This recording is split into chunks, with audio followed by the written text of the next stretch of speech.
Salutations everybody, it is Matty here today with my review for Apex Legends. If there is one thing that we can universally agree upon, it is that surprise games like these are sweeter than anything. The unexpected anticipation knowing something you dig may not be months away, but in the case of an Apex Legends leak, mere days away, is unparalleled. We're in an industry where marketing is integral to a game's success, and hype can build or destroy a game. But what happens when a game for a critically acclaimed series gets a new entry out of complete nowhere? It's a bold move, so let's dig in and find out. A busy time for gamers has only become all the more hectic with a surprise, free-to-play Battle Royale title. Now, while I know people hate on Battle Royale, often due to Fortnite's popularity, here's why Apex Legends is worth your hard drive space. For starters, I found the gunplay in the Titanfall series eternally satisfying, and Apex Legends plops that right into their game. From the way guns handle, recoil, and have a sense of weight, to the locomotion as you alternate between sprinting and sliding for what is fast and fluid gameplay in a genre that often lacks such a tempo. Now, it does lack the wall running from Titanfall, but what sets it apart from others is being able to pick a legend before the match starts. Each of these legends contains unique abilities that can tailor to specific play styles and quirks. Perhaps you want to play as the Pathfinder, who uses zip lines and grappling hooks to make him the most mobile legend of them all. Or maybe Assault is your playstyle and you want a smoke grenade launcher alongside an artillery strike to confuse your foe and then bombard them. How about a Hunter, who is the only one in the game that can track their enemies with their footstep icons and scan other players through walls to inform your teammates where enemies are at. While the gunplay remains the same no matter who you play as, each hero manages to feel distinct in both their movement and abilities, which makes the hours roll by as you cycle through them. As a free-to-play Battle Royale title, Apex Legends manages to separate itself in a not-so-positive way for those looking to hop in with anyone less than or more than the number 3. You know, they say third time's the charm, but Respawn may have taken that a tad literal. In this game, you can't play duos, singles, or quads, which has become a staple in Battle Royale titles, meaning you're playing with a random player with less than 3 people, and chances are a pal can be excluded if you have 4. While it's something that I imagine down the line will be added to the game, it's awfully strange to have something expected like that not be available at launch. However, it does give a somewhat different team play dynamic as it features 60-player servers making for 20 squads. Combine that with a smaller map and you'll find that Apex Legends offers a lot more moment-to-moment action, which makes matches much more exciting and the slow moments at the end a bit more bearable for those who can't stand the wait and hope I survive until the end. There are other facets in the experience that attempt to separate it, albeit a tad minor on their own, but combined are difference makers. There are championship squads who are people with strong performances from prior matches, offering you bonus XP if you manage to take them down. It also marks the first game to call someone a champion for having 0 kills, so that's both parts hilarious and demoralizing. Furthermore, there is a Jump Master title assigned to the third player of your squad, who picks where you drop and directs your flight down to the ground. Fret not, you have the option to break off from the group and drop wherever you would like, which is something you hate to have to clarify, but it never hurts to say. A small touch I can appreciate is Respawn designating the tier level of loot per location as you arrive. Combine that with battle chatter coming from the characters in-game making callouts about the ring closing in or the place you're entering gives new and familiar players a lot of useful data that helps them improve as well as remain aware of the situation that they are in even if the mics aren't plugged in. Helmet here, level 1. Oh, I appreciate it. I got one. 2, beginning ring countdown. Aw. Hey, eyes on the maps. Next ring's not close.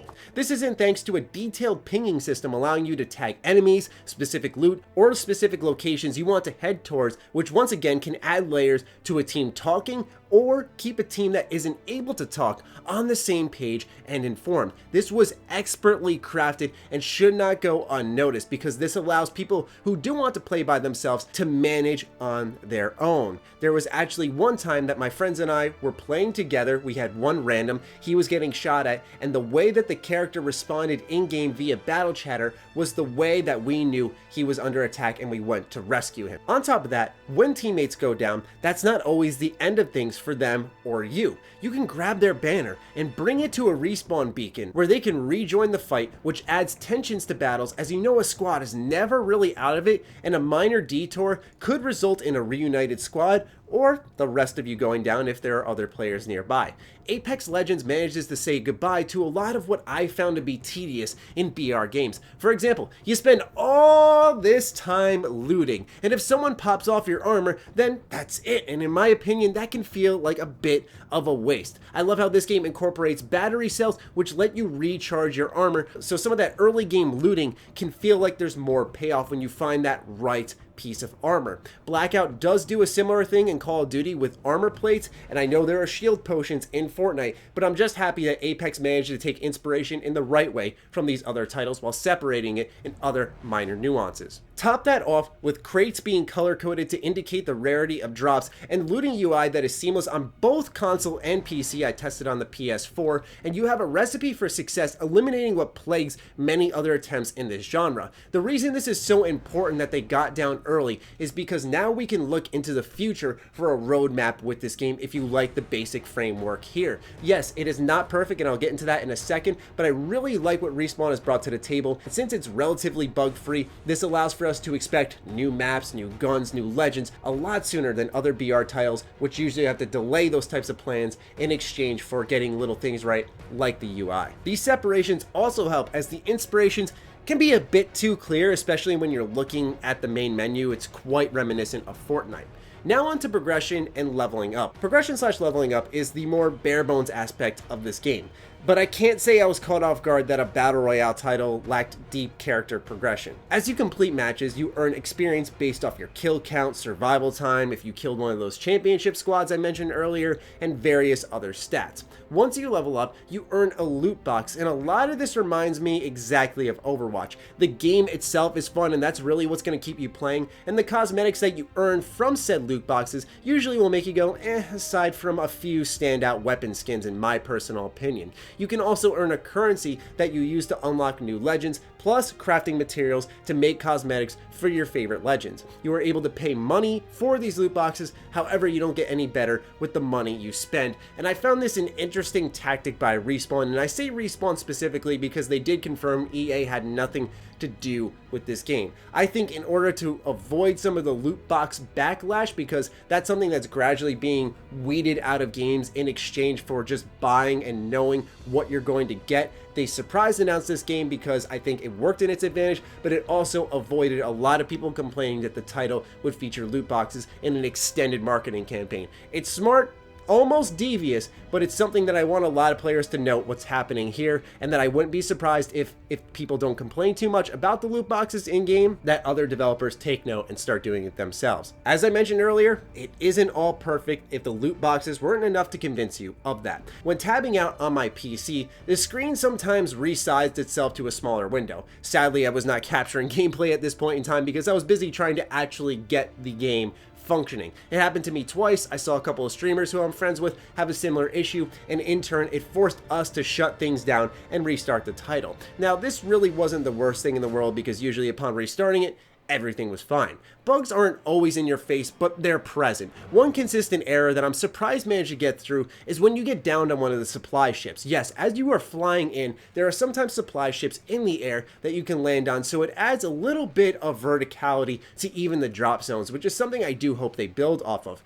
Anyway, when you land on these supply ships, sometimes it can get a little packed and intense, and you will go down. Sadly, sometimes the ship will keep moving, but your revival banner will stay in the sky, and then your teammates won't be able to acquire said banner, so then they can pick it up, put it on the revival beacon, and bring it back into the match. Another thing is that if my teammate is actually able to revive me at this point in time, then they will get dragged off the ship with me, which is awfully strange, but it's either I die up there and you can't revive me, or we both dive off the ship itself and try to avoid death in general. It also prevents players who got down but can survive from being able to loot what's there and getting a slow start, which is not their fault, but rather the game's. Like I said, it's a really puzzling oversight. It's nothing game-breaking, but really, really easy to discover, which is why I found myself quite surprised that Respawn actually let this one slide through the cracks. Fortunately, the rest of the map, which sports locales that'll leave you ecstatic, function just fine. The design of the map is actually intelligent because it involves multiple avenues of approach, because you often want to capture high ground in these battle royale games and shoot down on your enemies, but a lot of the hotspots are baked into deep valleys. Since you can slide down a hill at full speed without any brakes and there isn't fall damage, the movement will engage the player in tackling these areas because they can practically become a slip and slide as you go in and out. Overall, Apex Legends has some areas to improve in. I'd love to see singles, duos, quads be added to the game. I'd also be a huge fan of being able to be revived on those supply ships. However, with those gripes aside, Apex Legends doesn't cut corners, and for a free-to-play game offers a strong shooter packed with little nuances that make it feel separate from all the others in its market. Its emphasis on action and speed make it worth some time if you and your friends are looking for a new wave to kill some time with, but not only that, it's something that I can see becoming much bigger than what it is right now, because it's Titanfall without the Titan. So what you have is the strong Titanfall gunplay there, and if you like that originally, which I personally adored in the first Titanfall, I didn't play much of 2, but in the first Titanfall, I didn't hop into my Titan all that much because I loved the gunplay that much. So maybe I'm a little biased on that end compared to others, but I really liked it, and having a game fully based around that is free to play is a big A+ in my book. I mean, think of it this way, a good time is nice, but a free good time is a whole other world of awesomeness. So I'd love to hear your thoughts on Apex Legends in the comments down below. Have you given it a download? If so, what do you think of the game? Fire away in the comments down below. Other than that, follow me on Twitter, like me on Facebook. Those links are in the description down below, along with my Patreon. Do consider supporting that, as it fuels all the content I create here. Stay sexy, stay active. I love you all. Peace.